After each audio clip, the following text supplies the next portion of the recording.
Hello दोस्तों, good morning. आज मैं आई हूँ आपके लिए एक नया वीडियो लेकर और नए टॉपिक के साथ।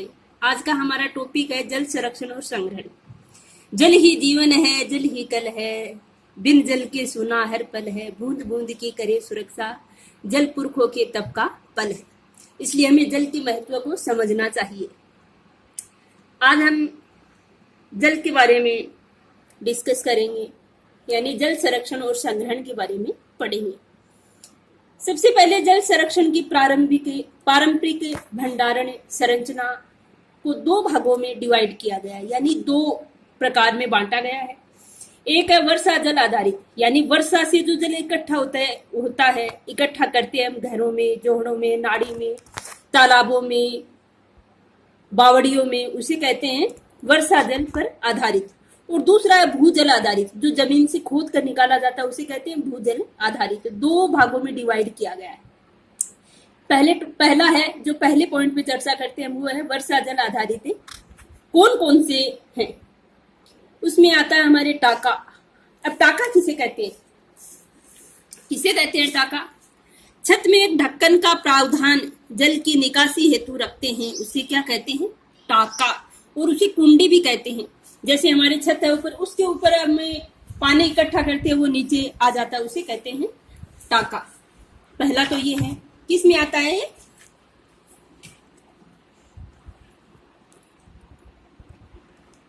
वर्षा जल आधारित में। दूसरा है नाड़ी। नाड़ी एक प्रकार का तालाब होता है। नाड़ी है वो छोटा रूप क्या है? तालाब का है।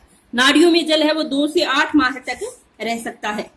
इसमें संग्रहित वर्षा जल पूरे गांव या आसपास के कुछ गांवों के प्रयोग के लिए होता है। इसका जल ग्रहण क्षेत्र 10 से 100 हेक्टेयर तक होता है। इसकी गहराई 3 से 12 मीटर तक होती है।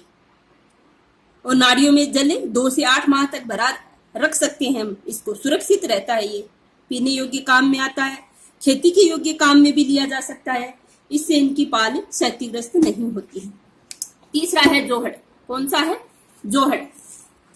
जोहड़ या जोहड़ी को ताल भी कहते हैं। जैसे गांव में देख लो, कोई भी खाली जगह है वहां पर जोहड़ या जोहड़ी को ताल भी कहते हैं, जो सीढ़ियों एवं घाट से बना होता है।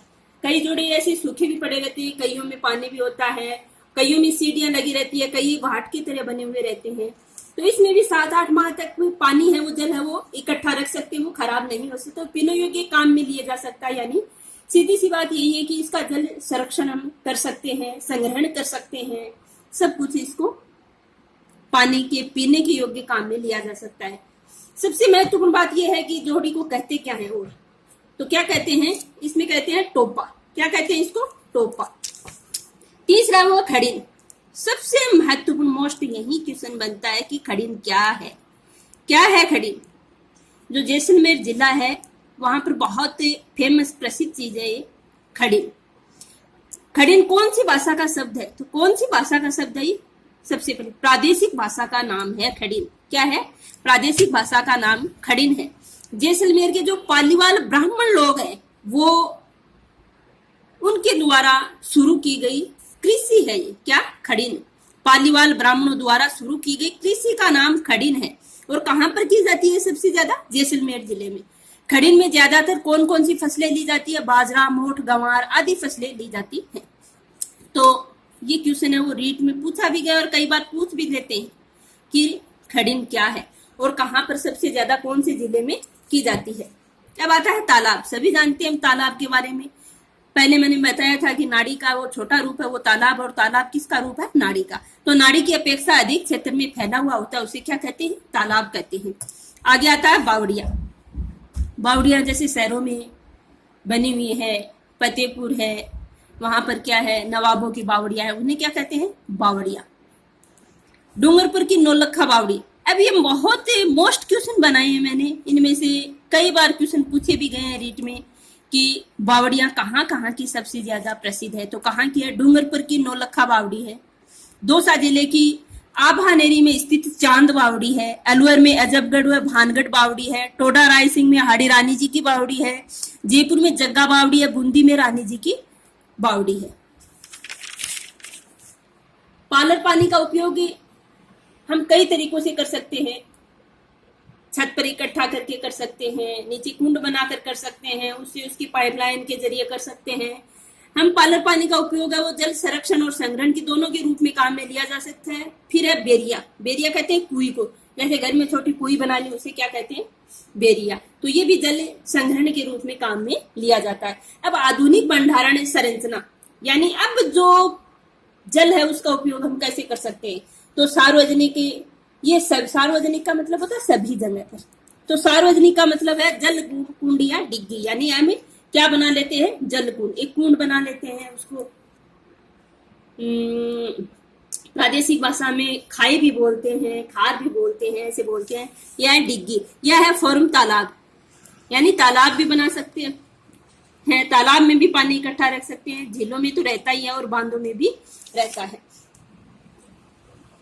तो ये हमारा एक बहुत छोटा टॉपिक था, उसके बारे में फिर भी मैंने आपको बड़े विस्तार से बताने की कोशिश की है। जल संरक्षण हम कई प्रकार से कर सकते हैं, तालाबों की खुदाई, नवीन तालाबों का निर्माण करके हमें, और जल संकट को रोकने के भी बहुत सारे उपाय हैं। इसके बाद जल संरक्षण के कुछ अन्य उपाय या सावधानियां भी रख सकते हैं, उससे अगर हम सावधानी रखेंगे तो हमें जल संरक्षण रखने में बहुत आसानी होगी। जल संरक्षण के सरकारी प्रयास भी किए गए हैं, कई परियोजनाएं, योजनाएं भी बनाई गई हैं, लेकिन सबसे ज्यादा महत्वपूर्ण जो मैंने आपको ये टॉपिक बताई उन्हीं के बारे में पूछ सकते हैं।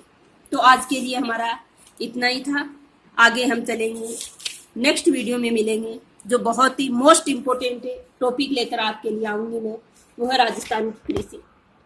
अगर आपको मेरा वीडियो पसंद आया हो तो लाइक, सब्सक्राइब, कमेंट करना ना भूलें।